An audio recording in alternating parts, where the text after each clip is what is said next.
Celebratory services. A very warm welcome to Lazats on this very special day. My name is Judy and I have the pleasure of conducting this ceremony today. My friend and colleague is Anne, who has the legal duty of registering this marriage. Stephen and April will be making a commitment to each other before you all this afternoon through legally binding vows, sincerely made and to be faithfully kept. And by your presence here today, you are all expressing your affection and support for them. The place in which you are now met has been duly sanctioned according to the law for the celebration of marriages. And if anyone here present knows of any lawful impediment to this marriage, they should declare it now. Who brings this woman to be married? I do. Thank you. Ladies and gentlemen, please be seated.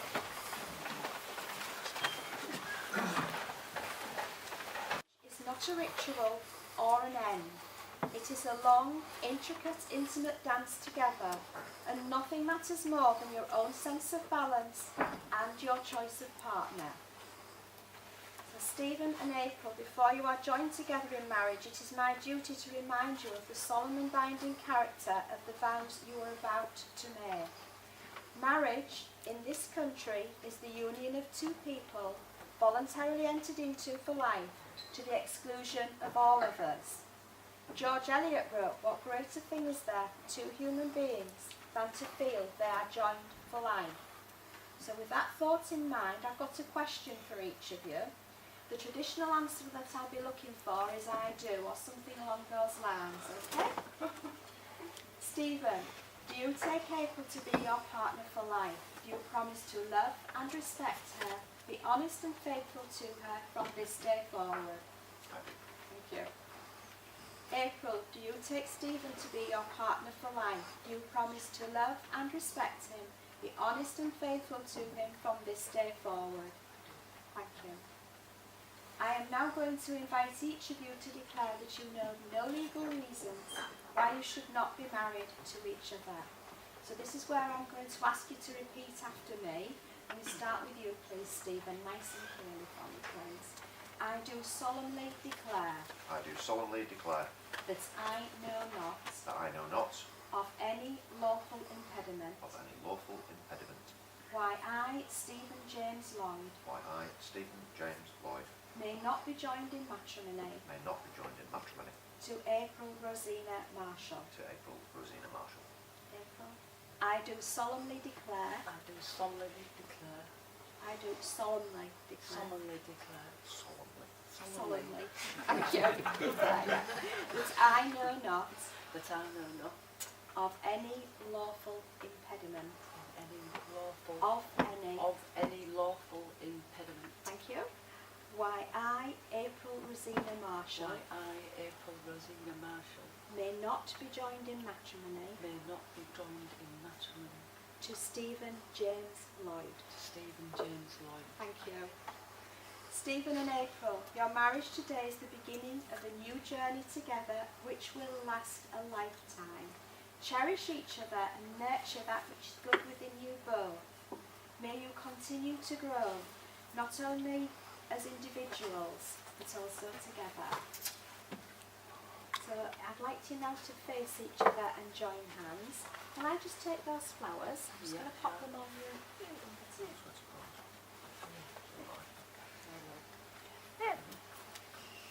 Ladies and gentlemen, I'd like to invite you to stand, but only if it's comfortable to do so for this next part of the ceremony. So I'm going to ask you to repeat after me again, but this time I'd like you to look at each other as you're saying the words, okay? So we start with you again, please, Stephen. I call upon these persons. I call upon these persons. Here present to witness. Here present to witness. That I, Stephen James Lloyd. That I, Stephen James Lloyd. Do take thee, April Rosina Marshall. Do take thee, April Rosina Marshall. To be my lawful wedded wife. To be my lawful wedded wife. For today, tomorrow and always. For today, tomorrow and always. I call upon these persons. I call upon these persons. Here present to witness. Here present to witness. That that I, April Rosina Marshall, that I, April Rosina Marshall, do take thee, do take thee, Stephen James Lloyd, Stephen James Lloyd, to be my lawful wedded husband, to be my lawful wedded husband, for today, tomorrow and always. for today, tomorrow and always. Ladies and gentlemen, please be seated. We now come to the giving and receiving of rings, which is an age-old tradition that seals the vows you have both made to each other. The wedding ring is a circle of precious metals which has no beginning or end and is an outward sign of lifelong commitment. So if I can ask Chris to bring the rings forward, and if you can... Stephen? We need, right, that's Stephen's, is it? Stevens? Right, no, we need the other one first. We need April's first then. Thank you. We'll do that one. Yeah, so if you can pass that to Stephen. I'm just going to try and move out of the way here so the photographer can get his shots. And if you can pop it on April's finger, and if you can hold it there and repeat after me. Please accept this ring Please accept this ring with the love and sincerity with the love and sincerity with which it is given. with which it is given. From this day forward, From this day forward, everything I am everything I am and everything I have is ours to share. and everything I have is ours to share. You have to slide it all the way down. Remember what I said about it sticking, you just help him. Okay. It's on. All right. Okay, we pass the other ring over. Okay, you should turn to your seat. And again, April, if you pop it on his finger. That way, yeah, left finger. Left hand, left finger. It's all right. If you hold it there and just repeat after me, please accept this ring Please accept this ring with the love and sincerity with the love and sincerity with which it is given. with which it is given. From this day forward, From this day forward, everything I am everything I am, and everything I have is ours to share. everything I have is ours to share.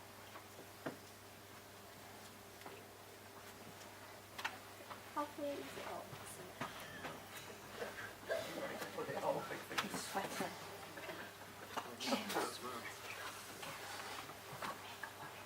This happens quite frequently. It is part of the talk we give before on it. Just saying. Sorry. It's on. Okay, all right. Stephen and April, as you embark on this new journey, may you be I was prepared just to making a speak, coffee. but also listen, inspire, but also respond. Your commitment has been made in love. May it be kept in faith and eternally made new. You have both made the declarations prescribed by law and have made a solemn and binding contract with each other in the presence of your witnesses, family and friends. On the authority of the Registrar General, it gives me great pleasure to declare that you are now joined in marriage. Now, would you like to be traditional and seal that with a kiss? Yes. Shall we? That was very enthusiastic.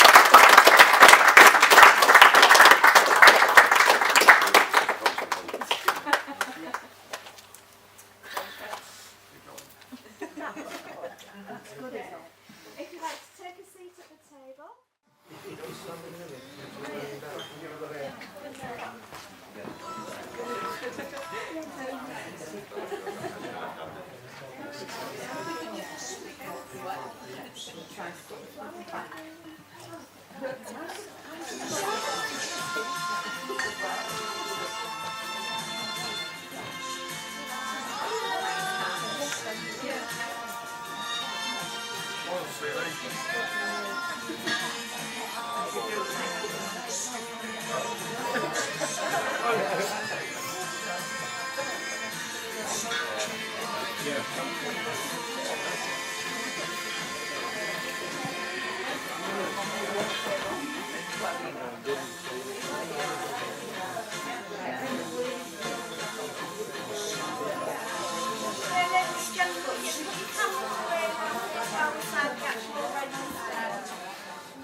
All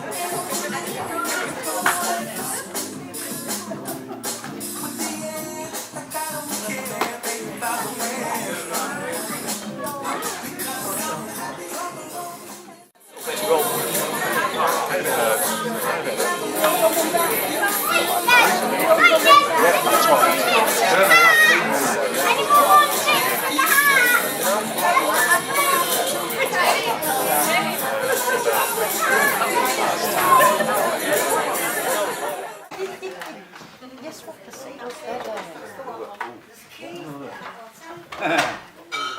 and gentlemen, can I have your attention, please? We are ready now to commence with the wedding speeches. So could you please press silence for the best man, Chris. Thank you very much. Right, short and sweet to start with. We've got a traditional running order. So I would hand over the first speech to the father of the bride. But Tony's not doing a speech today, so I'm going to paraphrase his speech. It is, "My lord, you look beautiful," and then lots and lots of tears. Done. So, thank you for that, Tony. So, the next one in the traditional running order, give me the groom.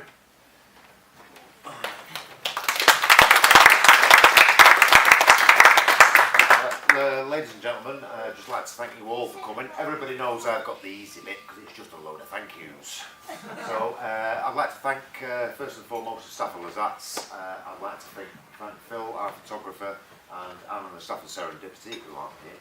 And most importantly, I'd like to thank all of our family and friends, the whole lot of you, for coming today and making it such a special day. Let's have a round of applause for all of us, please.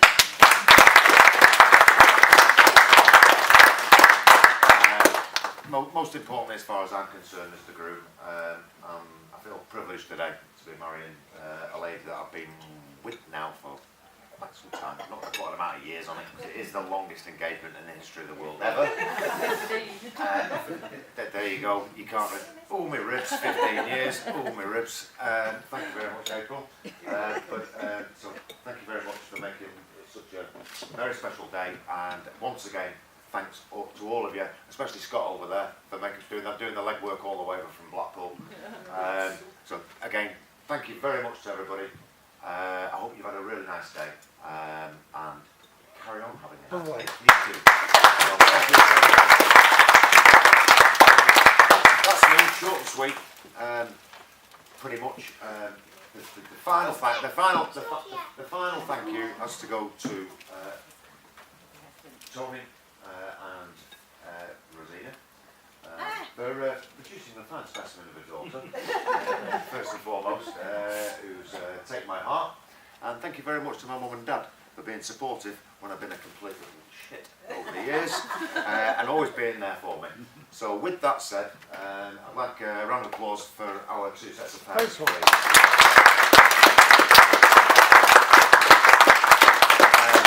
For a speech that I never wrote, that's about it, my friend. So, thank you very much to everybody. Thank you. And just got some flowers for my mum, please. And some flowers for Rose, please.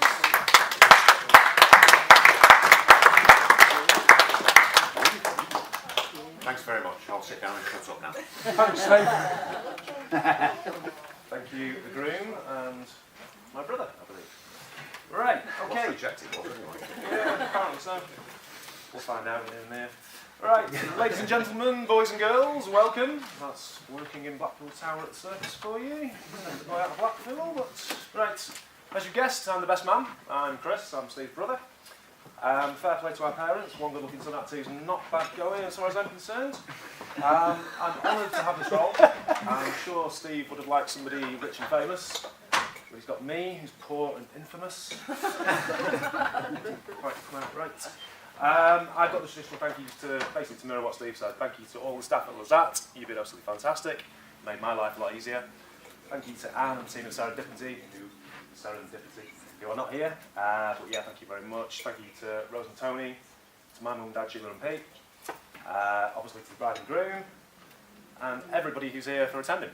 Oh, and a special thank you to Big James for wearing Adidas trainers like my good self. So, I've known Steve since he was 2, and basically that's when his frown started, because he'd looked down at me and gone, "Oh my lord, there's a better child in the house," and he's stuck ever since. He's frowned too. But that said, fantastic brothers to grow up with.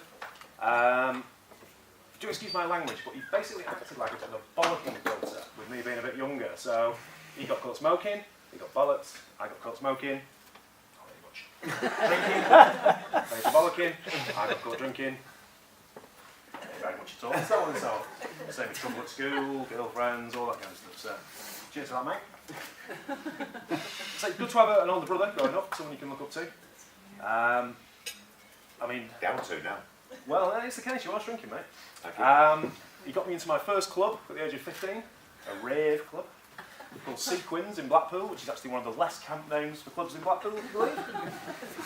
And as you all know, as anyone who's ever been in the car with him, he's a bit of a boy racer. Likes these hot hatches, which was good fun for me to grow up with. Sort of glued to passenger seats of cars, getting driven around like, sorry, Ron, I've got you here. And I really like to have a bit of a razz around myself, but my dad is a bit like driving Miss Daisy, a bit slow. You haven't passed your driving test yet, Mum? No. Get it done, you'll be mega. Right, I've got a few stories here that I was going to go through. Too rude, too crude, crap, not even written. Sugar, missed one. Right, so. So.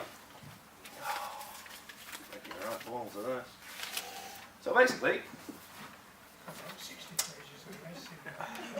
I should have put numbers on them, I really should. So I say, after basically growing up with Steve in Blackpool, he fled the nest and he joined the RAF, where I basically told everybody that he used to fly in the Red Arrows. Which I should have did. He was impressed. And then he took these skills and obviously moved into the natural world of telecommunications, like you do. And that took him around the globe, where eventually he landed in Portugal and met April, which was a good thing. Thanks. That's all right, April. No worries. I'll order my sheets now. So, yeah, basically, as I said, little stories aside, back to the UK, following their world adventures, back to Hull, April's hometown, got themselves a house, now getting themselves married, got a lovely little boy down there. Hello. Beautiful son, beautiful grandson, beautiful nephew, beautiful cousin. Looking good as well. You alright, James? Yeah. Back on track.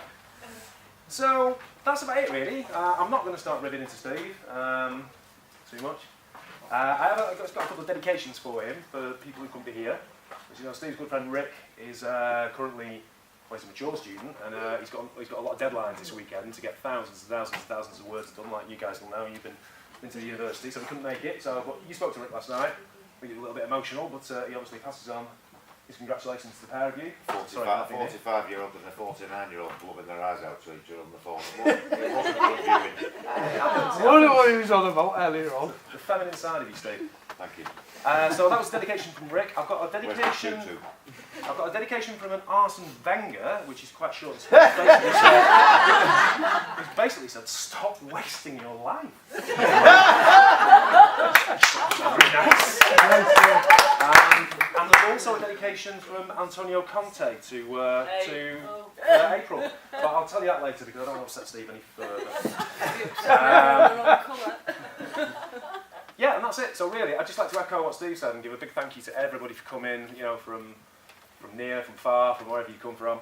And I'd like to raise a glass, and I hope you'd like to all join me. And basically toast the bride and the groom. Bride and groom. Thank you. Thank you, everybody. And that's me done without